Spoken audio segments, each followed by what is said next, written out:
Иә, педагогикалық жұмыс өтіліңіз, жалпы тәжірибеңіз мол екен. Біздің мектепке үйренісіп кетесіз деп ойлаймын. Алайда, мына сіз жетекшілік ететін 10-шы Б сынып оқушылары өте қиын оқушылар. Сынып жетекшісі шақ келген емес. Мен барлығына дайынмын. Маған оқушылармен жұмыс жасаған ұнайды. Иә. Барлық мұғалім оқушылармен жұмыс жасаған ұнайды деп келеді. Бірақ енді осы сыныпқа келген екен аз уақыттан кейін біреулерінің жүйкесі сыр беріп, тіпті біреулер жұмыстан шығып кетіп жатады. Мен шыдай алмайым. Менің айтарға сөзім жоқ. Мына жерге келдім, мына жерге.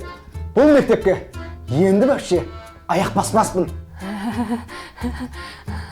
Гу, жел соғады. Менің атым кім?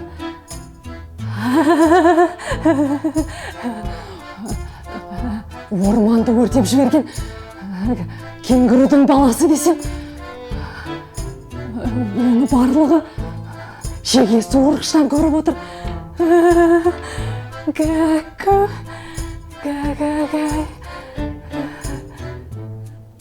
Енді өзіңіз білесіз ғой, жасөспірім балалар. Мен барымды салам. Иә, жарайды онда. Сізге сынымызға барып сабақ бере кетсеңіз болады.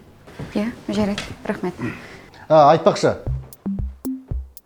Всем привет, мои зайки! Соскучились по мне? Вы уж простите за то, что вчера меня не было в инсте. Вчера моя любимая кошечка заболела, я очень сильно переживала из-за этого и не смогла выйти в эфир. Сейчас у моей Мурки все хорошо. Кстати, я хочу сделать ботокс на губки. Как думаете, мне пойдет? Если да, то отправляйте много реакций и ставьте лайки. Осын мысық өліп қалса жақсы болар еді. Білесіз бе, біз ол сыныпта түгелдей жалпы қорытынды мемлекеттік емтиханға қатыстыра алмаймыз. Өзіңіз түсінесіз ғой. Неге? Мектептің статусына зиян келуі мүмкін. Мемлекеттік емтиханға әр оқушы қатыспауын өзі шешеді емес пе? Иә, өздері шешеді.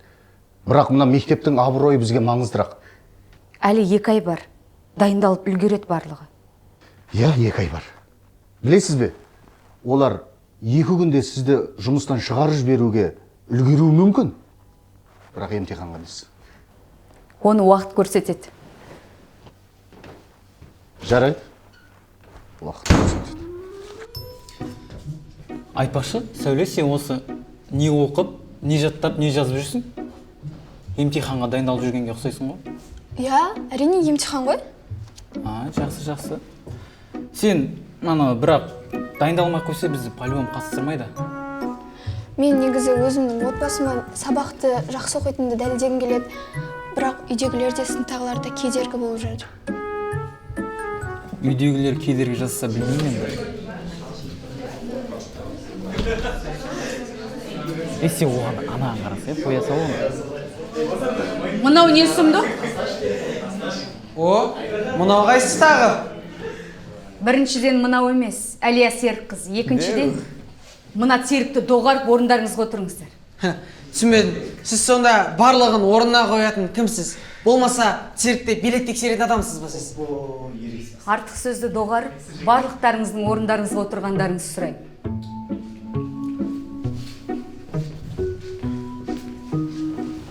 Беру. Орныңа отыр. Сонымен, мен Әлия Серік қызы. Жаңадан келген сынып жетекшілеріңіз. Тарих пәнінің мұғалімі. Апай, осы сіздің жасыңыз нешеде? Жігітіңіз бар ма? Сіздің есіміңіз кім? Есім Ерка болады. Ой, Ермұхамед болады. Ермұхамед, шын мәнінде осы сұрақ сізді мазалап отырса, жауап берейін. Белгілі философ, этнограф, тарихшы, мәшһүр Жүсіп атамыздың қайтыс болған жылынан Абай атамыздың өмірден өткен жылын алсаңыз, менің жасым шығады. Түсінікті ме? Ал бірақ жігіт жайына келетін болсақ, біреудің жеке өміріне бас сұғу сіз секілді керемет жігітке дұрыс емес екенін біліп тұрған шығарсыз. Сонымен, сабағымызды бастайық. Кітап дәптерлерімізді аламыз. Сізге кім айтты біздің сыныпта кітап дәптерлер бар деп? Апай, сабақтың орнына өлең айтып берсем бола ма? Апай емес, Әлия Серік қызы. Болмаса Әлия ханым десеңіз болады. Ой. Әлия батыр қызы сен халқымның. Керемет. Дауысыңыз неткен әдемет. Сізді болашақта үлкен сахналардан күтетін болам. Апай, сіз оны үлкен сахнадан көре алмайтын сияқтысыз. Неге? Өйткені ол байқұстың қолдайтын танысы да, оның үстіне ақшасы да жоқ. Нағыз таланттарға ақшаның да, таныстың да қажеті жоқ. Онда сол рас болса, сыртқа шығып пончик сатып алайыншы, қарным ашып кетті. Айтпақшы, менің атым Бағлан, бәрі мені пончик дейді. Сіз де пончик дей беріңіз. Жібергеніңізге рахмет.